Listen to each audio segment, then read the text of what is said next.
ും എല്ലാ പിന്തുണയും നമ്മൾ ഒരുമിച്ച് നൽകുമെന്ന് ഒറ്റക്കെട്ടായി പറഞ്ഞുകൊണ്ട് ഞാൻ എൻ്റെ വാക്കുകൾ ഉപസംഹരിക്കുന്നു.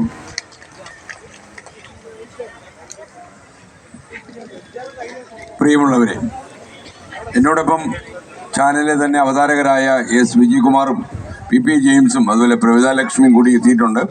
അവരും രണ്ട് വാക്ക് നിങ്ങളോട് സംസാരിക്കും. എനിക്ക് പറയാനുള്ളത്, നമ്മൾ തിരുവനന്തപുരം നിന്ന് ആരംഭിച്ച ഒരു യാത്രയാണിത്. മുഖ്യമന്ത്രി പിണറായി വിജയനുമായി ഒരു തത്സമയ അഭിമുഖം സംപ്രേഷണം ചെയ്ത് നമ്മൾ തുടങ്ങിയ ഒരു പരിപാടിയാണിത്. PD സതീശനും രമേശ് ചെന്നിത്തലയൊക്കെ ഈ പരിപാടിയിൽ പങ്കെടുത്തിരുന്നു. ഈ പരിപാടി എന്തുകൊണ്ട് എന്ന് നിങ്ങൾ എന്നോട് ചോദിച്ചാൽ, ശബ്ദമൊക്കെ കണ്ട് പോയിട്ടുണ്ട് കേട്ടോ, അതൊക്കെ ഒരു കാഷ്വാലിറ്റി അതിനകത്ത്. അപ്പോൾ മാത്രമല്ല, നിങ്ങൾ പൊതുപ്രവർത്തകർക്ക് പറ്റുന്ന പരിപാടിയായിരുന്നു എനിക്ക് മനസ്സിലായി. കാരണം നമ്മളൊക്കെ ഈ AC മുറിയിലിരുന്ന് ഇവരുടെയൊക്കെ വാർത്തകൾ വായിച്ച് തള്ളിവിടുമ്പോൾ നമ്മൾ വിചാരിച്ചു ഇവർക്കൊക്കെ വെയിൽ കൊണ്ടാലൊന്നും പ്രശ്നം ഉണ്ടാവില്ല എന്ന്. പക്ഷേ നമ്മൾ പുല്ലൂർ തൂക്കുപാലത്തിൽ നിന്ന് ഞാൻ ഈ മദ്യവിരുദ്ധ ലഹരി മരുന്ന് വിരുദ്ധ പ്രസംഗമൊക്കെ നടത്തുമ്പോൾ അവിടെ ചൂട് 39 ഡിഗ്രിയാണ്. വെള്ളക്കാരനുണ്ടാക്കിയ തൂക്കുപാലത്തിൻ്റെ സൗന്ദര്യം ആസ്വദിക്കുമ്പോൾ സൂര്യൻ കത്തിക്കാളി വെയിലിറങ്ങുക. അപ്പോൾ എനിക്ക് മനസ്സുകൊണ്ടൊരു കാര്യം മനസ്സിലായി, നമ്മുടെ നാട്ടിലെ പൊതുപ്രവർത്തകർക്ക് പറ്റുന്ന പണി തന്നെയാണ് ഇത്. നമ്മളൊക്കെ ഇറങ്ങിക്കഴിഞ്ഞാൽ ചൂട് കൊണ്ട് നാശമായി പോകും. അപ്പോൾ എന്തുകൊണ്ട് ഇങ്ങനെ ഒരു യാത്ര സംഘടിപ്പിച്ചു എന്ന് ചോദിച്ചു കഴിഞ്ഞാൽ, ഈ ഒരു ദിവസം ഞാൻ രാവിലെ, നിങ്ങൾക്കറിയാം 7 മണിക്ക് മോർണിംഗ് ഷോ വരാറുണ്ട്. വീട്ടമ്മമാരൊക്കെ അവർ രാവിലെ ഭക്ഷണമൊക്കെ പാകം ചെയ്യുന്നതിനിടയിൽ എന്നെ കൂടെയൊക്കെ സഹകരിപ്പിച്ചിട്ടാണ് ഭക്ഷണമൊക്കെ ഉണ്ടാക്കിക്കൊണ്ട് പോകുന്നത്. അപ്പോൾ ആളുകൾ രാവിലെ ചായയുടെ എന്ന് പറയുമ്പോൾ പത്രം വായിക്കുന്നതിനിടയിൽ ഓൺ ചെയ്ത് വെക്കുന്ന ചാനലും ചിലപ്പോൾ മോർണിംഗ് ഷോയിലൂടെ ആയിരിക്കും. അപ്പം ഞാൻ ഒരു ദിവസം ഇന്ന് ഒരു കൊലപാതകവും വായിക്കേണ്ടി വരില്ലേ എന്ന് ആഗ്രഹിച്ച് ഇടത്തും വലതും കാലെടുത്ത് 2 കാലോട് എടുത്ത് വെച്ച് ജമ്പ് ചെയ്ത് സ്റ്റുഡിയോയ്ക്ക് ഉള്ളിലോട്ട് കയറി. അന്ന് 14 കൊലപാതകം വായിച്ച് 3.5 മണിക്കൂർ ദൈർഘ്യത്തിനിടയിൽ 14 കൊലപാതകം വായിച്ചത്. അതൊക്കെ എന്ന് പറഞ്ഞാൽ നമുക്ക് ഒരുപക്ഷെ കെട്ടാലറയ്ക്കുന്ന പാതകങ്ങളാണ്. പെറ്റമ്മയുടെ പള്ളയ്ക്ക് കത്തി കയറ്റി, അത് അല്ലെങ്കിൽ ഉറക്കി കിടന്ന പിതാവിനെ കഴുത്തിയിരിച്ച് കൊലപ്പെടുത്തി, അതുപോലെ സ്വന്തം മകൻ അമ്മയെ വേറെ രീതിയിൽ കണ്ടു എന്നൊക്കെ പറഞ്ഞ വാർത്തകൾ. ഈ അടുത്തിടെ ഒരു വാർത്ത കൂടി സംഭവിച്ചു. നമ്മുടെ ആഷ്മി താജ് ഇബ്രാഹിം ഒരു കിടപ്പ് രോഗിയായ ഒരു അമ്മയെ പീഡിപ്പിക്കാൻ ഒരു മകൻ ശ്രമിച്ചു എന്നുള്ള വാർത്ത വായിക്കാൻ തുടങ്ങിയപ്പോൾ ഞാൻ വായിക്കേറി പൊത്തി. ആ വാർത്ത വായിക്കേണ്ടതെന്ന് പറഞ്ഞു. അപ്പോൾ ഇങ്ങനെ നമുക്ക് സ്റ്റുഡിയോയിൽ നിന്നുകൊണ്ട് തന്നെ നമുക്ക് ഉൾക്കൊള്ളാൻ കഴിയാത്ത വാർത്തകളിലേക്ക് കാര്യങ്ങൾ മാറുന്നു. ഈ അടുത്തിടെ ഒരു അമ്മ പറഞ്ഞൊരു കാര്യം നിങ്ങൾ ഓർമ്മിക്കണം. അതായത് 10-11 വയസ്സുള്ള ഒരു പയ്യൻസ് അവരുടെ കൂടെ കിടന്നുറങ്ങുമ്പോൾ അവരെ സ്പർശിക്കുന്ന രീതിക്ക് വ്യത്യാസം വന്നു എന്ന് സംശയം തോന്നുന്നു. വീട്ടിന് വെളിയിലേക്ക് ഇറങ്ങിപ്പോകുന്ന മകൻ രാത്രി നേരം മടങ്ങി വരുമ്പോൾ ബെല്ലടിക്കുമ്പോൾ വാതിൽ തുറക്കാൻ അമ്മയ്ക്ക് പേടിയാകുന്നു. കാര്യം കൊലക്കത്തിയുമായിട്ട് കയറി വരുമോ, മറ്റെന്തെങ്കിലും ആഗ്രഹത്തോടെ വരികയാണോ? ഇതൊക്കെ അമ്മമാർക്ക് വല്ലാത്ത പേടി ഉണ്ടായിരിക്കുന്ന, ഭീതി ഉണ്ടായിരിക്കുന്ന ഒരു ആസുര കാലത്താണ് നമ്മൾ ജീവിക്കുന്നത്. ഞങ്ങളുടെ ഈ യാത്രക്കിടയിൽ ആറന്മുളയിലെ ക്ഷേത്രത്തിൻ്റെ നടയിൽ നിന്ന് ഒരമ്മ ആകാശം കേൾക്കെ വിളിച്ചു പറയുകയായിരുന്നു ഇങ്ങനെ ഈ നാട് നേരിടുന്ന ഇന്നത്തെ പ്രശ്നങ്ങളിലേക്ക്. തിരുവനന്തപുരത്ത് ഈ യാത്ര തിരിക്കുമ്പോൾ ഞങ്ങൾ വിചാരിച്ചു, ഇത് അവിടെ ഇവിടെയൊക്കെ ഒറ്റയ്ക്കും തെറ്റയ്ക്കുമുള്ള പ്രശ്നങ്ങളേ ഉള്ളൂ, കാര്യമായ സംഭവമൊന്നുമില്ല, വാർത്താ ചാനലുകൾ ഇത് പൊലിപ്പിക്കുകയാണ് എന്നൊക്കെ എനിക്ക് തോന്നി. എന്നാൽ ഈ യാത്ര കൊല്ലത്തെത്തുകയും പത്തനംതിട്ട ജില്ലയിലേക്ക് കയറുകയും ചെയ്യുമ്പോൾ ഒരു സത്യം വേദനയോടെ ഞാൻ ഇന്ന് തിരിച്ചറിയുന്നു. കേരളത്തിലെ ഒരു പഞ്ചായത്ത് പോലും ഏതെങ്കിലും ഒരു മാരക ലഹരിക്ക് അടിമയാകാത്ത ഒരാളുമില്ല, പ്രത്യേകിച്ച് കുട്ടികളിൽ. ജനുവരി ഫെബ്രുവരി മാസങ്ങളിൽ 600 അക്രമങ്ങൾ റിപ്പോർട്ട് ചെയ്യപ്പെട്ടപ്പോൾ അതിൽ 30% കുട്ടികൾ പേരും 18 വയസ്സ് തികയാത്തവരാണ്. അതിൽ 10-12% പെൺകുട്ടികളുമാണ്. നിങ്ങൾ മനസ്സിലാക്കുക. പാറശാലയ്ക്കടുത്ത് ഞങ്ങളൊരു പഞ്ചായത്തിൽ പോയപ്പോൾ അവിടെ കൂളെന്ന് പറയുന്നൊരു മിഠായി ഉണ്ട്, ലഹരി മിക്സ് ചെയ്ത മിഠായി. ഞാൻ വിചാരിച്ചത് പാറശാല കാക്കനാട് കാട്ടാക്കട ഭാഗത്ത് മാത്രമേ ഉള്ളൂ എന്ന്. എന്നാൽ ഞങ്ങൾ പത്തനംതിട്ടയിൽ എത്തുമ്പോഴും തിരുവല്ലയിൽ എത്തുമ്പോഴും ഒക്കെ അവിടുത്തെ പള്ളിക്കൂടം വരാന്തയിൽ അപരിചിതരായ ആൾക്കാർ കോൾ മിഠായി വിൽക്കുന്നു. സംസ്ഥാനത്തുടനീളം ഇങ്ങനൊരു സംഭവമുണ്ട്. നിങ്ങൾക്കറിയേണ്ട ഒരു കാര്യം, എന്തുകൊണ്ട് നമ്മളിത് തടയണം? അത് വളരെ നമ്മൾ ആലോചിക്കേണ്ട കാര്യം. ഇതിനകത്ത് കക്ഷി രാഷ്ട്രീയമോ ജാതിമത പരിഗണനകളോ ഒന്നുമില്ല. കേരളം എന്ന് പറയുന്ന ഈ പുണ്യ മണ്ണ്, നമുക്ക് പിറന്ന മണ്ണ് നശിച്ചു പോകാനും നമ്മുടെ സാമൂഹിക ജീവിതം അപകടത്തിലേക്ക് പോകാനുമൊക്കെ സാധ്യതയുള്ള മാരകമായ സിന്തറ്റിക് ലഹരികളാണ് നമ്മുടെ നാട്ടിൽ ഇപ്പോൾ പ്രചരിക്കുന്നത്. നിങ്ങൾക്കറിയാം, ഇന്ന് രാവിലെയാണെന്ന് തോന്നുന്നു 500 ഗ്രാം MDMA പിടിച്ചത്. യഥാർത്ഥത്തിൽ നഖത്തിൻ്റെ ഇടയിൽ വെക്കുന്ന ഒരു തരി മതി ഒരാൾക്ക് ഫിറ്റാകാൻ. സിന്തറ്റിക് ലഹരി കഴിച്ചിട്ട് വീട്ടിൽ വന്ന് കയറുന്ന ഒരാളിനെ നിങ്ങൾക്ക് ഗന്ധം വെച്ച് തിരിച്ചറിയാനൊന്നും കഴിയില്ല. വെള്ളമടിച്ച് വീട്ടിൽ പൂസായി കയറി വരുന്ന ഭർത്താവിനെ ഭാര്യയ്ക്ക് പെട്ടെന്ന് മനസ്സിലാകും. എന്നാൽ MDMA ഉപയോഗിച്ച് കയറി വരുന്ന മകനെ മനസ്സിലാകില്ല. ഇന്ന് നമുക്കറിയാം, ഈ കോവിഡ് നമ്മുടെ രാജ്യത്തിൻ്റെ ചരിത്രത്തെ തന്നെ രണ്ടായി വെട്ടിമുറിച്ചു. കോവിഡിന് മുമ്പും കോവിഡിന് പിമ്പും. കോവിഡിന് പിമ്പ് 2021 20 മാസക്കാലം കോവിഡ് അനുഭവിച്ചവരാണ് നമ്മൾ. 2021 ആകുമ്പോഴേക്കും നമ്മുടെ നാട്ടിൽ ഈ സിന്തറ്റിക് ലഹരികൾ, രാസലഹരികൾ ഉപയോഗിക്കുന്ന ആളുകളുടെ എണ്ണം കൂടി വന്നു. ആദ്യ വർഷം 600 ആയിരുന്നെങ്കിൽ അടുത്ത വർഷം അത് 1300 ആകുന്നു. തൊട്ടടുത്ത വർഷം 2000 ആകുന്നു. ഇപ്പോൾ 30,000-ഓളമാണെന്ന് അനൗദ്യോഗിക കണക്കുകൾ നമ്മളോട് വിളിച്ചു പറയുന്നു. ഇതിൽ കുട്ടികളുണ്ട്. 7ാം ക്ലാസ്സിൽ പഠിക്കുന്ന കുട്ടി പോലും MDMA എന്ന മാരക ലഹരിക്ക് വിധേയമാണ് എന്ന യാഥാർത്ഥ്യം അറിയുമ്പോഴാണ് നമ്മുടെ നാടിൻ്റെ യാത്ര എങ്ങോട്ടാണ് നമ്മൾ പേടിപ്പെടുത്തുന്ന ഒരു യാഥാർത്ഥ്യത്തോടെ മനസ്സിലാക്കുന്നത്. നമുക്കറിയാവുന്ന ഒരു കാര്യം, മനോരോഗം ബാധിച്ച ഒരാളെ നിങ്ങൾ ശ്രദ്ധിച്ച് നോക്കിക്കോളൂ. അയാളുടെ ഏറ്റവും വലിയ പ്രശ്നം എന്താണെന്ന് ചോദിച്ചാൽ, അയാൾ ചെയ്യുന്നത് എന്തെന്ന് അയാൾക്കറിയില്ല. അയാളുടെ മനോനില അപ്പാടെ തകർന്നു പോയതാണ്.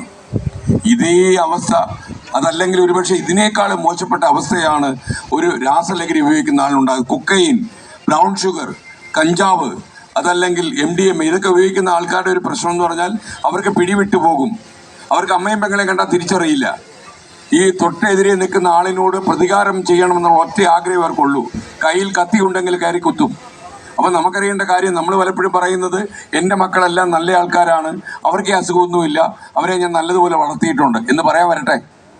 നിങ്ങൾ പൊതുരംഗത്തിറങ്ങി നടക്കുന്നവരല്ലേ, രാജവീതിയിലൂടെ, മെയിൻ റോഡിലൂടെ, ഹൈവേയിലൂടെ ഒക്കെ നിങ്ങൾ എരച്ചു പായുമ്പോൾ കാണുന്ന ഒരു പയ്യൻസിനോട് നീ എവിടെ പോകുന്നു എന്ന് ചോദിച്ചാൽ മതി, അവൻ കത്തിയെടുത്ത് കുത്തിക്കളയും. കാര്യം ചിലപ്പോൾ അവൻ MDMA ലഹരിയിൽ നടക്കുന്നവനാകണം. നമ്മുടെ മാത്രമല്ല, ബാംഗ്ലൂരു പോലെയുള്ള നഗരങ്ങളിലേക്ക് കേരളത്തിൽ നിന്ന് ആൾക്കാർ പോയി ഈ സാധനം ഇങ്ങോട്ട് കൊണ്ടുവരിക, ഈ രാസലഹരി. ഇപ്പം രാസലഹരി ഒരു ഹരമായി മാറിയിട്ടുണ്ട് നമ്മുടെ നാട്ടിൽ. വളരെ താമസിച്ചു പോയി നമ്മൾ ഇതിനെതിരെ നമ്മൾ പോരാടാൻ. ഇപ്പം എനിക്ക് ഇത്ര ഒരു 6-7 ജില്ലകൾ നമ്മളെ പിന്തുടർന്ന് തൃശ്ശൂർ ജില്ലയിൽ പ്രവേശിച്ചു കഴിഞ്ഞപ്പോൾ എനിക്ക് മനസ്സിലായി നമ്മൾ കുറച്ചധികം ലേറ്റായി. പക്ഷേ നമ്മൾ ലേറ്റായതുകൊണ്ട് നമ്മൾ ആരെങ്കിലും കുറ്റം പറഞ്ഞിട്ട് കാര്യമില്ല. നമ്മൾ കാര്യം ഒരു സർക്കാരോ ഒരു പ്രതിപക്ഷമോ മാത്രം വിചാരിച്ചാൽ തീരുന്ന കാര്യമല്ല ഇത്. ഒരു ജനസമൂഹം, ഒരു അധ്യാപക സമൂഹം, വീട്ടുകാർ, യുവജന സംഘടനകൾ എല്ലാവരും ഒന്നിച്ച് നിൽക്കണം. നമുക്ക് ഏറ്റവും അപകടകരമായി, നിങ്ങൾ എപ്പോഴെങ്കിലും അഡിക്ഷൻ സെൻ്ററുകളിൽ പോയിട്ടുള്ള ആളുകൾക്കറിയാം, ഈ ഞാനിയുടെ ചില ഇവരെ രോഗികൾ എന്നാണ് പറയേണ്ടത് കേട്ടോ. ഈ രാസലഹരി ഉപയോഗിക്കുന്ന ആൾക്കാർ ശരിക്കും പേഷ്യൻസ് ആണ് അവർ. ഈ രാസലഹരി ഉപയോഗിക്കുന്ന ആളുകളെ കണ്ടു കഴിഞ്ഞാൽ നിങ്ങൾക്ക് പെട്ടെന്ന് മനസ്സിലാക്കാനുള്ള ചില സിംറ്റംസ് ഞാൻ പറയാം. അവരുടെ കണ്ണുകളിലേക്ക് നിങ്ങൾ നോക്കിയാൽ അവർ നിങ്ങളുടെ മുഖത്ത് നോക്കത്തില്ല, കണ്ണെടുക്കും. അവരുടെ കണ്ണുകളൊക്കെ പുറത്തേക്ക് തള്ളി വരും, ഉന്തിയ കണ്ണുകൾ, പ്രകൃതിയും ആകൃതിയും തെറ്റിപ്പോയ ശരീരം, ഒട്ടി വലിഞ്ഞ് കോലം കെട്ട് അവരില്ലാതാകും. അവരാരെയും ഭയക്കുന്ന രീതിയിലുള്ള പ്രകൃതമായിരിക്കും അവർ കാണിക്കുക.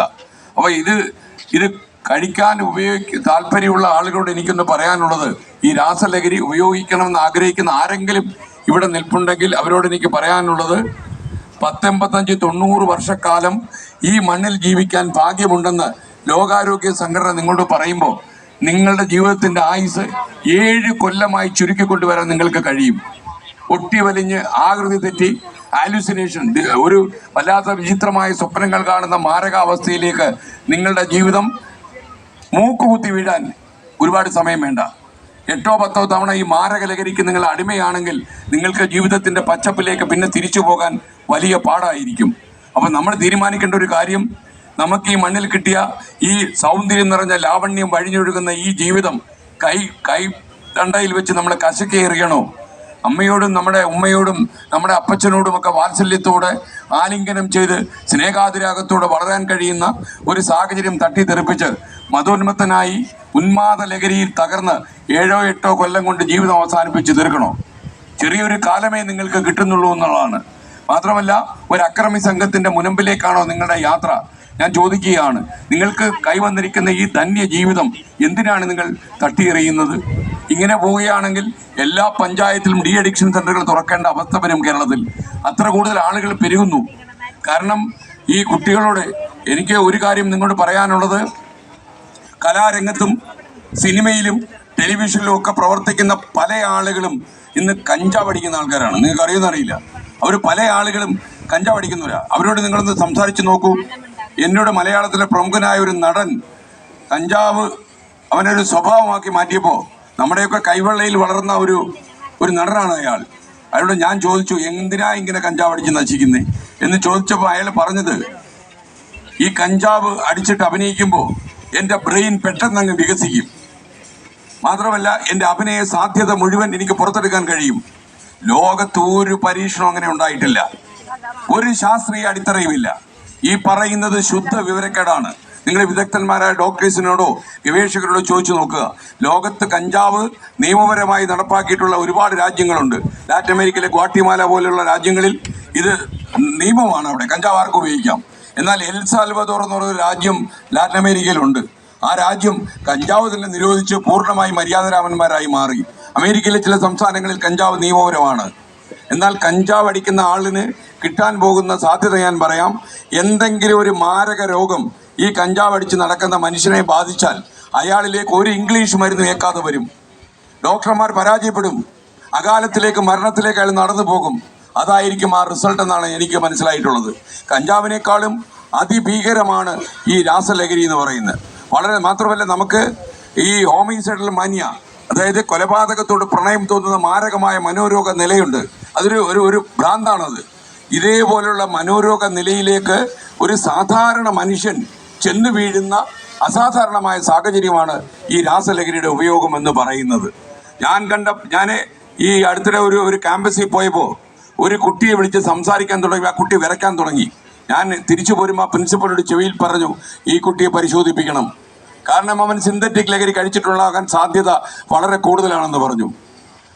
ഞാനൊരു കോളേജിൽ ഇതുപോലെ ഒരു സ്ഥലത്ത് പ്രസംഗിച്ചുകൊണ്ട് നിൽക്കുമ്പോൾ പ്രിൻസിപ്പൽ എന്നോട് പറയാ, അങ്ങ് ദൂരെ കാണുന്നില്ലേ ഒരു 17 പേര്, ആ 17 പേരും MDMAക്ക് അഡിക്റ്റാണെന്ന് എന്നോട് പറഞ്ഞു. ഞാൻ ഞെട്ടിപ്പോയി. അതിൽ 7 പെൺകുട്ടികളും ഉണ്ട്. ഈ പെൺകുട്ടികളുമെല്ലാം ഞാനിവിടെ വന്നതുകൊണ്ട് വളരെ ദൂരെ നിന്ന് ഈ പ്രസംഗം കേൾക്കുകയാണ്. ശാസ്താംകോട്ട DB കോളേജ് നിങ്ങൾക്കറിയാം, ദേവസ്വം ബോർഡിൻ്റെ ഒരു കോളേജാണ്. ആ കോളേജിൻ്റെ ഫ്രണ്ടിൽ മുളങ്കാട് എന്ന് എഴുതി വെച്ചിരിക്കുന്ന മനോഹരമായൊരു സ്ഥലമാണ്. നമ്മുടെ ഈ സ്നേഹതീരം പോലെ കണ്ടാൽ നമുക്ക് ആകർഷണം തോന്നും. ആ കോളേജിൻ്റെ പടി കയറിയപ്പോഴാണ് ഈ മുളങ്കാട് ഞാൻ കണ്ടത്. വയലാറിൻ്റെ മുളങ്കാട് എന്നുള്ള കവിത വായിച്ചിട്ടുള്ള ഒരാളായതുകൊണ്ട് എനിക്ക് മുളങ്കാടെന്ന് കേട്ടപ്പോൾ അങ്ങോട്ട് കയറണമെന്ന് തോന്നി. ഞാൻ അങ്ങോട്ട് കയറി. നമ്മുടെ വാർത്താ സംഘം അങ്ങോട്ട് കയറി. അപ്പോൾ നമ്മൾ പറഞ്ഞു, ഏതോ ഒരു പ്രൊഫസറുടെ ഒരു ദൃശ്യബോധത്തിൽ പിറന്നു വീണ ഒരു സാധനമാണ് മുളങ്കാട്. നമുക്ക് എങ്ങോട്ട് വെച്ചാലും ക്യാമറയിൽ നല്ല സൗന്ദര്യമുള്ള ഫ്രെയിമുകൾ കിട്ടുന്ന ഒരു മുളങ്കാട്. അതിൻ്റെ ഉള്ളിലേക്ക് നടന്നപ്പോൾ സ്ഥലവാസിയായ ഒരു മനുഷ്യൻ ബാക്കിൽ നിന്ന് വിളിച്ചു പറഞ്ഞു, ഈ സാറേ മുളങ്കാടൊക്കെ കൊള്ളാം, നല്ല സൗന്ദര്യം, പക്ഷെ ഇവിടെ കംപ്ലീറ്റ് MDMA കഴിക്കാൻ വരുന്ന ആൾക്കാരുടെ സംഭവം ഇപ്പോൾ ഏതാണ്ട് അവർ വരാൻ സമയമായി എന്ന് പറഞ്ഞു. അപ്പോൾ മുന്നിലൊരു പോലീസ് ഉദ്യോഗസ്ഥൻ നടക്കുന്നുണ്ടായിരുന്നു. എൻ്റെ ശരീരത്തിന് അപകടം ഉണ്ടാക്കാതിരിക്കാൻ വേണ്ടി അദ്ദേഹം മുന്നേ കയറി നടക്കുകയായിരുന്നു. എനിക്ക് പിന്നീടാണ് മനസ്സിലായത്. അപ്പോൾ ആ പോലീസ് ഓഫീസർ എന്നോട് പറഞ്ഞു, ഇന്ന് അവർ വരത്തില്ലെന്ന് പറഞ്ഞു. ഞാൻ ചോദിച്ചു അതെന്താന്ന് ചോദിച്ചപ്പോൾ പറഞ്ഞു, ഇന്ന് SKN ഇറങ്ങിയെന്ന് ഒരു വാട്സപ്പിൽ സന്ദേശങ്ങൾ എല്ലാവരും അയച്ചിട്ടുണ്ട്. SKN ഇറങ്ങി അവർ ഇന്ന് അങ്ങോട്ട് കൊണ്ടാകുന്നു. അപ്പം ഞാൻ അവിടെ ചെന്നുകൊണ്ട് മാത്രം ഒരു ദിവസം അവരുടെ ലഹരി അവിടെ നുരപൊന്തിയില്ല. പക്ഷേ ഞാൻ അന്വേഷിച്ചപ്പം അതിഭീകരമായ സാഹചര്യമാണ് അവിടെ നിൽക്കുന്നത്. അപ്പോൾ കൊല്ലം ജില്ലാ പോലീസ് സൂപ്രണ്ടിനോട് ഞാൻ സംസാരിച്ചു, ഞങ്ങളുടെ പ്രതിനിധികൾ സംസാരിച്ചു, അവിടുത്തെ SHOയോട് ഞാൻ സംസാരിച്ചു. ഞാൻ പറഞ്ഞു, അങ്ങയുടെ മൂക്കിന് കീഴിൽ അങ്ങേക്കിപ്പോൾ ഇഷ്ടംപോലെ സ്വാതന്ത്ര്യമുണ്ട്. സംസ്ഥാന ആഭ്യന്തര വകുപ്പ് എവിടെ കടന്നു ചെല്ലാനും പോലീസിന് അധികാരം കൊടുത്തിരിക്കുകയാണ്. ഏത് ഹോസ്റ്റലുകൾ വേണമെങ്കിലും പരിശോധിക്കാം. ഒരു പ്രിൻസിപ്പലിൻ്റെയും അനുമതി വേണ്ട. ഏത് സ്ഥാപനത്തിലേക്കും ഈ രാസലഹരി ഉണ്ടോ എന്ന് പരിശോധിക്കാൻ ഏത് എക്സൈസ് ഉദ്യോഗസ്ഥനും പോലീസുകാരനും ഇപ്പോൾ അധികാരമുണ്ട്. അതുകൊണ്ട് നിങ്ങൾ അധികാരം ഇത്ര കൈ കിട്ടിയിട്ടും നിങ്ങളിടുന്ന ഈ യൂണിഫോമിനോട് നിങ്ങൾക്കൊരു അത്യാവശ്യം ഒരു ആത്മബന്ധം ഉണ്ടെങ്കിൽ എന്തുകൊണ്ട് ഈ മുളങ്കാട്ടിലെ ഈ പാട് നിലാവുകളെ അടിച്ചു പുറത്താക്കുന്നില്ല? ഈ ചെറിയ കുട്ടികൾ, സ്കൂൾ കുട്ടികൾ പോലും അവിടെ വരാറുണ്ട്. DB കോളേജിലെ ചെറിയ കുട്ടികൾ, ചില കുട്ടികൾ മാത്രമേ ഉള്ളൂ, ബാക്കിയെല്ലാം പുറത്തുനിന്ന് വരുന്നവരാണ്. ഈ സ്ഥലത്ത് നമുക്ക് മനസ്സിലായി. എന്നാൽ നമ്മളവിടെ കുറച്ച് ബോർഡും സൈൻ ബോർഡും ഒക്കെ വെക്കാൻ തീരുമാനിച്ചിട്ടുണ്ട്. 100 ബോർഡ് വെക്കുമെന്ന് പറഞ്ഞു. അപ്പോൾ ആ ഞെട്ടിക്കുന്ന ഒരു കാര്യം ആ പോലീസ് ഉദ്യോഗസ്ഥൻ എന്നോട് പറഞ്ഞത്, ശാസ്താംകോട്ടയിലെ മനോഹരമായ ശുദ്ധജല തടാകം, അവിടെ ശുദ്ധജലം വിതരണം ചെയ്യുന്ന ആ തടാകത്തിൻ്റെ അരികിലാണ് ഈ മുളങ്കാട്. ഈ മുളങ്കാട് ചെന്നിറങ്ങിയാൽ താഴെ വീഴുന്നത് ഈ കായലിലേക്കാണ്. അപ്പോൾ കുട്ടികളെ കാണാൻ ഓടിച്ച് ഏതെങ്കിലും ഒരു കുട്ടി കായലിൽ വീണൊരു അത്യാഹിതം ഉണ്ടായാൽ പിന്നെ എൻ്റെ തലയിൽ തൊപ്പി കാണുമോ സാറേ എന്ന് ചോദിച്ചു. കാണത്തില്ല, നമ്മൾ വിടത്തില്ല. നമ്മുടെ വാർത്താ ചാനലൊക്കെ കയറി മെഴുകുകയാണ്. ആ പോലീസ് ഓഫീസറുടെ ജീവിതം അതോടെ അവസാനിക്കും. ഇന്നത്തെ കാലത്തെ വാർത്താ മാധ്യമങ്ങളും ഈ ഓൺലൈൻ മാധ്യമങ്ങളും കൊണ്ട് ഞാൻ പറഞ്ഞു, നിങ്ങളൊരു കാര്യം അറിയണം. കാർഗിൻ്റെ മലമുടിയിൽ ഇരുന്ന് ഇന്ത്യയിലെ ഏറ്റവും സീനിയറായ പട്ടാളക്കാരെ പാകിസ്ഥാൻ വെടിവെച്ചിട്ടപ്പോൾ അവരവിടെ പാകിസ്ഥാനിൽ ഇരുന്നോട്ട്, ഞങ്ങളിനി അങ്ങോട്ട് കയറുന്നില്ല, നമ്മൾ തീരുമാനിച്ചില്ല. ഒരുപാട് സീനിയറായിട്ടുള്ള നമ്മുടെ ജവാന്മാർക്ക് വീരമൃത്യു സംഭവിച്ചിട്ട് ആ മലമുടിയിലേക്ക് അവർ കയറിപ്പോയി. അവസാനം നമ്മുടെ ഇന്ത്യൻ എയർഫോഴ്സ് ബ്ലാങ്കറ്റ് ബോംബിങ്ങിലൂടെ പാകിസ്ഥാനെ തകർത്ത് തരിപ്പണമാക്കി നമ്മൾ കാർഗിൽ തിരിച്ചു പിടിച്ചു. അപ്പോൾ അത്യാഹിതങ്ങളെ കുറിച്ച് ആലോചിച്ചാൽ ഈ നാട്ടിൽ എന്തെങ്കിലും നടക്കുമെന്ന് ഞാൻ ചോദിച്ചു.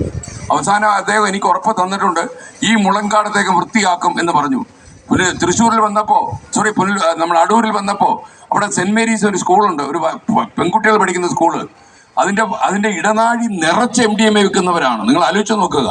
നമ്മുടെ കേരളത്തിലെ ക്യാമ്പസുകളുടെ വരാന്തകളിൽ മുഴുവനും പണമുണ്ടാക്കുമെന്നുള്ള ആർത്തി മൂത്ത് കുറച്ച് ആളുകൾ ഇറങ്ങി തിരിച്ചിരിക്കുകയാണ്. നമ്മുടെ കേരളത്തിലെ ഈ ജില്ലകളെ മുഴുവൻ നമ്മൾ കൈപ്പിടിയിൽ കൊണ്ടുവന്ന് അമ്മമാര് ചൂലെടുക്കുകയും അധ്യാപകരെ കയ്യിൽ ചൂരിലെടുക്കുകയും ചെയ്യാത്തൊരു സാഹചര്യം ഉണ്ടായാൽ ഈ നാട് പിടിവിട്ടു പോകും. ഇത് ഒരുപക്ഷെ നമുക്ക് ജീവിച്ചു പോകാം. എനിക്കൊക്കെ 65 വയസ്സായി. ഒരു 10-15 വർഷം കഴിയുമ്പോൾ ക്രീ അങ്ങ് അപ്പുറം പോകും. നേരെയാണെങ്കിൽ ചിലപ്പോൾ അതിന് മുമ്പേ പോകും. അപ്പോൾ അതേസമയം ഞാൻ ഭയപ്പെടുന്നത് പുതിയതായി വരുന്ന കുട്ടികൾ, അവരോട് പറഞ്ഞ് മനസ്സിലാക്കുന്ന ഈ രാസലഹരി, അതിനിപ്പോൾ ഒരു പുതിയ പേരുണ്ടെന്ന് എൻ്റെ ഗവേഷകൻ എന്നോട് കഴിഞ്ഞ ദിവസം പറഞ്ഞു. അതിൻ്റെ പേരിപ്പോൾ ഹർഷോന്മാദം എന്നാണ്, ഒരു ഇംഗ്ലീഷ് പേരാ, എക്സസി എന്നാണ് വിളിക്കുന്നത്. നിങ്ങൾക്ക് വല്ലാത്ത ഉന്മാദത്തിന്റെ അവസ്ഥ ഉണ്ടാക്കണമെങ്കിൽ ഈ സാധനം മതി. നഖത്തിന്റെ അടി കൊണ്ടുവെക്കാം, മുടിയുടെ അടി കൊണ്ടുവയ്ക്കാം, ചെവിക്കകത്ത് കയറ്റി വെക്കാം. നിങ്ങൾക്കറിയുമോ, നമ്മുടെ ആളുകൾ ഇത്തരം സാധനങ്ങൾ മറ്റുള്ള നാടുകളിൽ നിന്ന് കടത്തിക്കൊണ്ടുപോരുന്നത് കർത്താവ് പോലും ഉദ്ദേശിക്കാത്ത മനുഷ്യ ശരീരത്തിന്റെ ചില ഭാഗത്ത് വെച്ചാ. ഒരാളെ ദൈവം ഉണ്ടാക്കുമ്പോഴേ ഇപ്പൊ ചെവിയുടെ ഈ കിഴുത്തലിട്ടപ്പോൾ ഈ കിഴുത്തലേക്ക് റോള് പറഞ്ഞിട്ടുണ്ടല്ലോ ദൈവം. ഇതിനകത്ത് MDMA കയറ്റി വെക്കാൻ പറഞ്ഞിട്ടില്ലല്ലോ. കിഴുത്തലുള്ള സ്ഥലത്തൊക്കെ MDMA കയറ്റി വെച്ചുകൊണ്ട് കയറി വരുന്ന ആൾക്കാരാണ്. കാരണം നമുക്ക് സംസ്ഥാനത്ത് പിടിക്കാൻ പറ്റാത്ത രീതിയിലാണ് പെൺകുട്ടികളൊക്കെ ഇത് ഇങ്ങനെ വരുന്നത്. മാത്രമല്ല, ഞാൻ ഒരിക്കൽ 24ന്റെ ഓഫീസിൽ ഇരിക്കുമ്പോൾ ഒരു പെൺകുട്ടിയെ കൂട്ടിക്കൊണ്ടുവന്നു. +1 വിദ്യാർത്ഥിനിയാണ്. ഞാൻ അവളോട് ചോദിച്ചപ്പോൾ അവള് പറയുന്നു, ഇതുപോലൊരു മിഠായി, ചോക്ലേറ്റിൽ ലഹരി കലർത്തി ഒരു മിഠായി കൊടുത്ത് അവളതിന് അഡിക്റ്റായി, അവൾക്ക് രാസലഹരിയിലേക്ക് അവളെ മുഖം പൂഴ്ത്തി കഴിഞ്ഞപ്പോൾ അവരെല്ലാം കൂടെ ഉപയോഗിച്ചു എന്നാണ് അവള് പറയുന്നത്. അവളുടെ കൂടെ വന്ന ആൾ പറഞ്ഞു അവൾക്ക് വട്ടാന്ന് പറഞ്ഞു. അപ്പോൾ ഞാൻ മനസ്സിലാക്കിയ ഒരു കാര്യം, ഈ നരാധമന്മാർ ഈ കുട്ടിയുടെ കുറേ അശ്ലീല ചിത്രങ്ങൾ ഷൂട്ട് ചെയ്തിട്ടുണ്ട്. എന്നിട്ട് പറഞ്ഞു, നീ ഇത് പോലീസിനോടോ ആരോടെങ്കിലും പറഞ്ഞു കഴിഞ്ഞാൽ നിന്റെ ദൃശ്യങ്ങൾ മുഴുവനും സോഷ്യൽ മീഡിയയിൽ പ്രചരിപ്പിച്ച് നിന്റെ വീട്ടുകാർ മുഴുവൻ ഉൾപ്പെടെ ആത്മഹത്യ ചെയ്യുന്ന അവസ്ഥ ഞാൻ ഉണ്ടാക്കും എന്നാണ്. ഇങ്ങനെ പറയുന്നവന്മാർക്കൊക്കെ യഥാർത്ഥത്തിൽ ഈ വാട്സപ്പ് യൂണിവേഴ്സിറ്റിയൊക്കെ വളരെ വളരെ അപകടം പിടിച്ചതാണ്. ഈ വാട്സപ്പൊക്കെ കണ്ടുപിടിക്കുന്ന ആൾ ജീവിതത്തിൽ ആലോചിക്കാത്ത കാര്യമാണ് അതിനകത്തോട് പറയുന്നത്. നമ്മുടെ നാട്ടിലെ 15-14 വയസ്സുള്ള പെൺകുട്ടികളോടൊക്കെ പോസ്റ്റ് ഗ്രാജുവേഷനും മറ്റുള്ള വലിയ വലിയ വിദ്യാഭ്യാസം PhD ഒക്കെ കയ്യിലുണ്ടെന്ന് പറഞ്ഞിട്ട് ഓരോ റെയിൽവേ സ്റ്റേഷനിലൊക്കെ കൊണ്ടുവന്നിട്ട് തട്ടിക്കൊണ്ടുപോകാൻ ശ്രമിക്കുന്ന എത്രയോ വാർത്തകൾ നമ്മൾ കാണുന്നു. നമ്മൾ ശരിക്കും നമ്മുടെ കുട്ടികളെ വല്ലാതെ വിശ്വസിച്ച് നമ്മൾ കോവിഡ് കാലത്ത് മുറിക്കുള്ളിലേക്ക് കടത്തിയിരുത്തി 16-18 മണിക്കൂർ മുറിയടച്ചിരിക്കുന്ന വിദ്യാർത്ഥി പഠിച്ചുകൊണ്ടിരിക്കുകയാണെന്നാണ് നമ്മൾ ധരിക്കുന്നത്. നമ്മൾ സ്മാർട്ട് ഫോൺ വാങ്ങിച്ച് കൈ കൊടുത്തു. വിദേശ നാടുകളിലൊക്കെ സ്മാർട്ട് ഫോണിൻ്റെ പല സൈറ്റുകളും, അപകടം പിടിച്ച സൈറ്റുകളൊക്കെ ബ്ലോക്ക് ചെയ്തിട്ടാണ് ഇത് കൊടുത്തിരിക്കുന്നത്. കുട്ടികൾ കാണാത്ത സൈറ്റുകളൊന്നും അതിൽ അവർക്ക് എടുക്കാൻ പറ്റത്തില്ല. നമ്മുടെ നാട്ടിലങ്ങനെ കടയിൽ കൂടെ കൊണ്ടുപോയി ചക്കര മോനെ എന്ന് പറഞ്ഞിട്ട് നമ്മൾ ഫോൺ വാങ്ങിച്ചു. ഞാൻ ആരെയും കുറ്റപ്പെടുത്താമല്ല, ഫോൺ വാങ്ങിച്ചു കൊടുത്തു, അവൻ്റെ ലോകത്ത് വിലസുന്നു.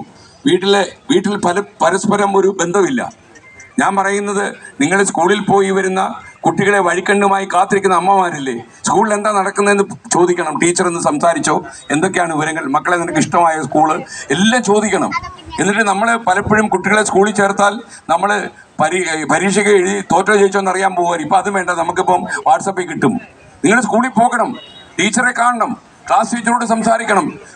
പെൺകുട്ടികൾ പ്രത്യേകിച്ചും ഏത് വഴിക്കാണ് നമുക്ക് ഒരു പെൺകുട്ടിയുടെ സ്വഭാവം മാറുന്നത് ഏറ്റവും ആദ്യം മനസ്സിലാകുന്നത് അമ്മയ്ക്കും, അത് കഴിഞ്ഞാൽ ക്ലാസ് ടീച്ചറിനുമാണ്.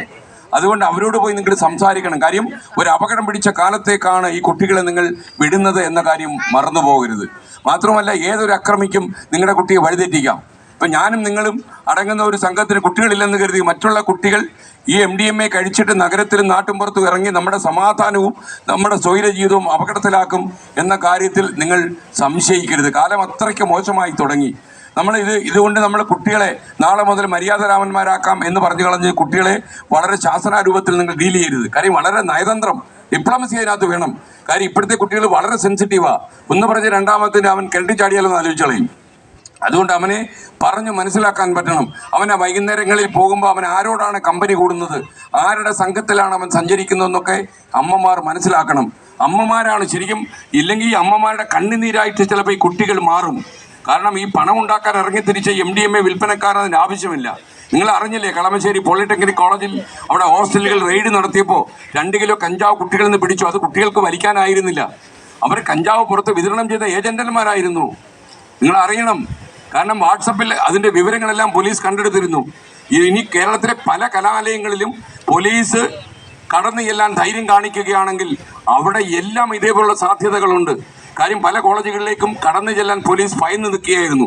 എന്നാൽ പോലീസ് ഞങ്ങളുടെ പ്രചാരണം ഏറ്റു തുടങ്ങിയെന്ന് എനിക്ക് മനസ്സിലായത് ചില പോലീസ് ഓഫീസേഴ്സ് എന്നോട് തന്നെ തുറന്നു പറഞ്ഞു, നിങ്ങൾ ഞങ്ങളുടെ മേൽ ഏൽപ്പിക്കുന്ന സമ്മർദ്ദം വളരെ കൂടുതലാണ്. ഞങ്ങളിത് തത്സമയം പലതും സംപ്രേഷണം ചെയ്തുകൊണ്ടിരിക്കുക. SKN40 എന്ന് പറഞ്ഞ് യൂട്യൂബിൽ എക്സ്ക്ലൂസീവായിട്ടൊരു ചാനൽ തന്നെ തുറന്ന് ഓപ്പൺ ചെയ്തിട്ടിരിക്കുക, ആൾക്കാരിത് മനസ്സിലാക്കാൻ വേണ്ടി. ഏതാണ്ട് നമ്മുടെ ആകെയുള്ള സംപ്രേഷണത്തിൻ്റെ 30% എയർ ടൈം തന്നെ നമ്മൾ ഈ മദ്യലഹരിക്കും മാഫിയ സംഘത്തിനുമെതിരെ ഇട്ടിരിക്കുകയാണിപ്പോൾ. ഇതെന്തിനാണ് നമ്മൾ ചെയ്യുന്നത്? നിങ്ങൾക്ക് അറിയുന്ന പോലെ ഒരു വാണിജ്യ കേന്ദ്രം കൂടിയായ വാർത്താ സ്ഥാപനം തകർന്ന് തരിപ്പണമാക്കാൻ ഇതിൽ കൂടുതൽ വിഡ്ഢി തീരുമാനം വേണ്ട. പക്ഷേ നമ്മുടെ ആളുകൾ ഉണ്ടെങ്കിലല്ലേ ചാനലുള്ളൂ, ജനങ്ങളുണ്ടെങ്കിലല്ലേ ചാനൽ നിൽക്കൂ. അപ്പം നമ്മുടെ ജനങ്ങൾ 24-ലൂടെ ഈ വാർത്തകൾ നിങ്ങൾ അറിയുമ്പോൾ നിങ്ങൾ യഥാർത്ഥത്തിൽ നിങ്ങളുടെ വീട്ടിലെ കുട്ടിക്ക് ഏതെങ്കിലും ഒരു മാരക ലഹരിയിൽ അവൻ അടിപ്പെട്ടു എന്ന് മനസ്സിലായാൽ നിങ്ങളൊരു മനഃശാസ്ത്രജ്ഞനെ കാണണം, ഒരു സൈക്കോളജിസ്റ്റിനോട് സംസാരിക്കണം, ഒരു മനോരോഗ വിദഗ്ധനോട് സംസാരിക്കണം. കാരണം അതൊരു രോഗമായിട്ട് നിങ്ങൾ ട്രീറ്റ് ചെയ്യണം. അതേസമയം മാത്രവുമല്ല, നമ്മുടെ നാട്ടിലേക്ക് കടന്നു വരുന്ന വണ്ടികളിലും കടന്നു വരുന്ന ബസ്സുകളിലും ഒക്കെ തന്നെ നിരന്തരമായ റെയ്ഡും പരിശോധനയും വേണം. കുറേ കാലത്തിന് DN പ്രതാപനൊക്കെ അറിയാം, കുറേ കാലം മുമ്പ് കേരളത്തിലേക്ക് സ്പിരിറ്റ് ഒഴുകുന്ന ഒരു സ്ഥിതിവിശേഷം ഉണ്ടായിരുന്നു. അന്ന് നമ്മുടെ ബുദ്ധിമാന്മാരായ പോലീസ് ഓഫീസേഴ്സ് എന്താണെന്നറിയാമോ ചെയ്തത്? അവർ ആന്ധ്രാപ്രദേശിലേക്കൊക്കെ പോയി. അവിടെ നിന്നായിരുന്നു ഈ സ്പിരിറ്റ് ഇങ്ങനെ കേരളത്തിലേക്ക് കടക്കുന്നത്. അവിടെ പോയിട്ട് ഈ സ്പിരിറ്റ് രാജാക്കന്മാരെ അവർ നേരിട്ട് കണ്ടു. അവൻ്റെ പൊന്നാമരം കോട്ടയിലേക്ക് തന്നെ കടന്നു ചെല്ലാൻ ധൈര്യം കാണിച്ചു നമ്മുടെ ഓഫീസേഴ്സ്. അവരവിടെ ചെന്നിട്ട് പറഞ്ഞു, ദേ നോക്ക്, കേരളത്തിലേക്ക് സ്പിരിറ്റ് ഒഴുക്കുന്നത് ഇവിടെ കൊണ്ട് നിർത്തിക്കൊള്ളണം, അതല്ലെങ്കിൽ കേരളത്തിൽ ഞങ്ങൾ ഒന്നുകൂടെ വരും, ഒരു വരവിടെ വന്നു കഴിഞ്ഞാൽ നിങ്ങളെ അറസ്റ്റ് ചെയ്ത് കേരളത്തിൽ കൊണ്ടുപോകും, അവിടുത്തെ കോടതിയിൽ ഹാജരാക്കി അകത്തിടുമെന്ന് പറഞ്ഞു. നിങ്ങൾ വേണമെങ്കിൽ ആന്ധ്രയിലോ കർണാടകത്തിലോ എന്ത് ചെയ്യുന്നത് ഞങ്ങളുടെ വിഷയമല്ല, കേരളത്തിലേക്ക് സ്പിരിറ്റ് ഒഴുക്കാൻ ഞങ്ങൾ അനുവദിക്കില്ലെന്ന് പറഞ്ഞു. അത് എറിച്ചു. പിന്നീട് സ്പിരിറ്റ് വാങ്ങാൻ കേരളത്തിലുള്ള ആളുകൾ തന്നെ ആന്ധ്രാപ്രദേശിൽ ചെന്നപ്പോൾ അവർ പറഞ്ഞു, നിങ്ങളുടെ പോലീസുകാർ ഇങ്ങോട്ട് വരുമെന്നാണ് പറയുന്നത് അറസ്റ്റ് ചെയ്യാൻ, അതുകൊണ്ട് ഞങ്ങൾ കേരളത്തിലേക്ക് ഇത് അയക്കുന്നില്ലെന്ന് പറഞ്ഞ് അവർ പരാജയം സമ്മതിച്ചു. അതുപോലെ നല്ല ഉത്തമരായ പോലീസ് ഓഫീസേഴ്സ് നമുക്ക് ഇപ്പോഴും ഉണ്ട്. അവർ പ്രവർത്തിച്ചു തുടങ്ങി. കേരളത്തിലെ പല സ്ഥലങ്ങളിലും രഹസ്യമായും പരസ്യമായും റെയ്ഡ് ചെയ്യുന്നുണ്ട്. നിങ്ങൾ നോക്കേണ്ടത് കുട്ടികൾ, നമ്മുടെ വീട്ടിലെ കുട്ടികൾ, അതിനകത്ത് പോലീസിനൊന്നും ചെയ്യാൻ കഴിയില്ല. അവരെങ്ങോട്ട് പോകുന്നു എന്ന് നിങ്ങൾ തിരിച്ചറിയണം. എനിക്കിപ്പോൾ ഇത്രയും ജില്ലകൾ കടന്നപ്പം എനിക്ക് ഭയങ്കരമായ നൈരാശ്യമുണ്ട്. നമ്മുടെ നാടൊക്കെ എങ്ങനെയാണ് ഇങ്ങനെ മുടിഞ്ഞു പോകുന്നതെന്ന് ഞാൻ ആലോചിച്ചു. ഇത്രയധികം വാർത്താ ചാനലുകൾ, പത്രങ്ങൾ, മാധ്യമങ്ങൾ, അതുപോലെ പബ്ലിക് സ്റ്റേജുകൾ, പ്രസംഗങ്ങൾ, ഇതെല്ലാം ഉണ്ടായിട്ടും എന്തുകൊണ്ടാണ് രാസലഹരി നല്ലതാണെന്ന് വിശ്വസിക്കുന്നത്? എനിക്ക് ഏറ്റവും സംശയം എന്താണെന്ന് ചോദിച്ചു കഴിഞ്ഞാൽ, നമ്മുടെ ആളുകൾ തന്നെ പ്രചരിപ്പിക്കുകയാണ്, ഇത് വിറ്റഴിക്കുന്നവർ തന്നെ പ്രചരിപ്പിക്കുന്നു ഈ രാസലഹരി കൊണ്ട് ഗുണമുണ്ടെന്ന്. നിങ്ങൾ അറിയേണ്ട ഒരു കാര്യം, ചില പ്രൊഫഷണൽ ഹോസ്പിറ്റലുകളിലൊക്കെ തന്നെ ഇത്തരം ലഹരി ഉപയോഗിക്കുന്ന ആളുകൾ ഇപ്പോൾ ഉണ്ട്.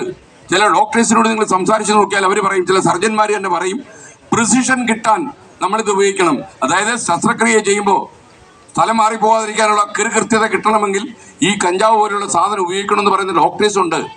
ഇവരുടെയൊക്കെ സർജറി ടേബിളിൽ കിടക്കാൻ ഒരു തലവിധി ഉണ്ടായിക്കഴിഞ്ഞാൽ കാലിന് പകരം ഒരു കൈ ഓപ്പറേറ്റ് ചെയ്ത് വിടും. കാര്യം ഉള്ളിൽ കഞ്ചാവാണ് കിടക്കുന്നത്. നമ്മുടെ തലച്ചോറും മനസ്സും തമ്മിലുള്ള വൈദ്യുത ബന്ധം തകർത്ത് തരിപ്പണമാക്കുന്ന രാസലഹരി നിങ്ങളുടെ ജീവിതത്തിന്റെ സമാധാനം കെടുത്തുമെന്ന കാര്യത്തിൽ ഒരു സംശയവും വേണ്ട. മാത്രവുമല്ല, തൊട്ടടുത്ത മുറിയിൽ കിടക്കുന്ന മകൻ എപ്പോഴാണ് കത്തിയും കൊണ്ട് ജനാല വഴി കയറി വരുന്നത് എന്ന് സംശയിക്കുന്ന ഒരു അമ്മയുടെ നിലവിളിയുടെ സ്വരം, ശക്തി നിങ്ങൾ മനസ്സിലാക്കണം.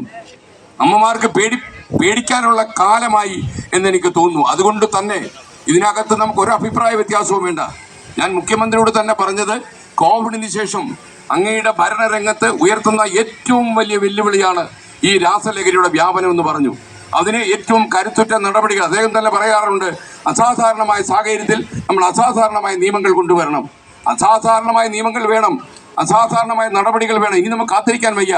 കാരണം ഒരു മണിക്കൂറിൽ ഏതാണ്ട് 7-8 പുതിയ MDMA പേഷ്യൻസ് ഈ രാജ്യത്ത് ഉണ്ടാകുന്നു, സംസ്ഥാനത്ത് ഉണ്ടാകുന്നു. 24 മണിക്കൂർ കൊണ്ട് 100-300 പേർ പുതിയതായി രോഗികളാകും. നമുക്ക് എങ്ങനെയാണ് ഈ നാടിനെ സംരക്ഷിക്കാൻ കഴിയുക? അതുകൊണ്ട് തന്നെ നമുക്കിതിൽ ഒരേ ശബ്ദമേ ഉണ്ടാകൂ. നമ്മുടെ നാടെന്ന് പറഞ്ഞാൽ ഈ വിദേശത്തൊക്കെ വരുന്ന സഞ്ചാരിയോട് സംസാരിച്ചാൽ അവർ അമ്പരന്നും അത്ഭുതപ്പെട്ട് നിൽക്കുന്ന ഒരു സംസ്ഥാനമാണിത്. 44 നദികൾ ഒഴുകുന്നു, 365 ദിവസവും കൃഷി ഇറക്കാൻ കഴിയുന്നു. സ്വന്തം അച്ഛനും മകനും കൂടി ഹോട്ടലിൽ കയറിയാൽ 2 പേർക്കും കൂടി ഒരാൾ പൈസ കൊടുക്കും. ഐശ്വര്യ റോയ് BBC നടത്തിയ ഒരു ടെലിവിഷൻ അഭിമുഖത്തിൽ ഒരു സായിപ്പിനോട് പറഞ്ഞു കൊടുത്താ, നിങ്ങളുടെ കൾച്ചർ എന്താന്ന് ചോദിച്ചാൽ പറഞ്ഞു, നിങ്ങളുടെ കൾച്ചർ എന്ന് പറഞ്ഞാൽ നിങ്ങൾ അച്ഛനും മകനോട് ചായ കടയിൽ കയറി കഴിഞ്ഞാൽ അച്ഛൻ അച്ഛൻ്റെ കാശ് കൊടുക്കും, മകൻ മകൻ്റെ കാശ് കൊടുക്കും. ടോട്ടൽ ഇൻഡിവിജ്വാലിറ്റിയാണ്. എന്നാൽ ഇന്ത്യയിൽ ഒരു അച്ഛനും മകനും തമ്മിൽ കടയിൽ കയറിയാൽ ഏതെങ്കിലും ഒരാളെ പൈസ കൊടുക്കും. അതാണ് ഞങ്ങളുടെ സംസ്കാരത്തിന്റെ വ്യത്യാസമെന്ന് ഐശ്വര്യ റോയ് ഈ സാഹിബിനെ പഠിപ്പിച്ചു. അത്രയും വലിയ സംസ്കാരവും പൈതൃകവും പാരമ്പര്യവുമുള്ള ഒരു സംസ്ഥാനത്തേക്കാണ് അതിഭീകരമായ മാരകമായ ലഹരി ഒഴുക്കിവിട്ട് നമ്മുടെ പുതിയ ജനറേഷനെ, കുരുന്നുകളെ കൊലപ്പെടുത്താൻ, തകർത്ത് തരിപ്പണമാക്കാൻ ഏതോ ശക്തികൾ, താൻസാനിയ പോലെയുള്ള വിദേശ നാടുകൾ നിയന്ത്രിക്കുകയാണ്. എന്നോട് ചില ആൾക്കാരൊക്കെ പറഞ്ഞു, നിങ്ങൾ ഇങ്ങനെ വലിയൊരു മാഫിയ സംഘത്തോട് ഏറ്റുമുട്ടാനായി ഇങ്ങനെ പരസ്യമായി വെല്ലുവിളിച്ച് നടക്കുമ്പോൾ നിങ്ങളുടെ ശരീരം ചീത്തയാവാൻ സാധ്യതയുണ്ട്. ചില ഒറ്റയ്ക്കും തെറ്റയ്ക്കും ചില ഫോൺ കോളുകളൊക്കെ വരും. ഞാനപ്പോൾ അയാൾ ഈ വിളിച്ച ഒരുത്തനോട് പറഞ്ഞത്, ധൈര്യശാലി ഒരിക്കലേ മരിക്കൂ, ഒരു ഭീരു 100,000 തവണ മരിച്ചുകൊണ്ടേയിരിക്കും. അതുകൊണ്ട് നമ്മളൊരു എക്സൈസ് ഓഫീസറോട്, ഈ എൻ്റെ അയൽവാസിയായ ഒരുത്തൻ MDMA വാഹകനാണ്, അവൻ കടത്തിക്കൊണ്ടുവരുന്നവനാണെന്ന് പറയാൻ നിങ്ങൾ അധൈര്യപ്പെടരുത്. നമ്മൾ പല ആളുകളും ആത്മത്യാഗം ചെയ്തുകൊണ്ടാണ് എനിക്കിങ്ങനെ ഉച്ചഭാഷണിലൂടെ നിങ്ങൾ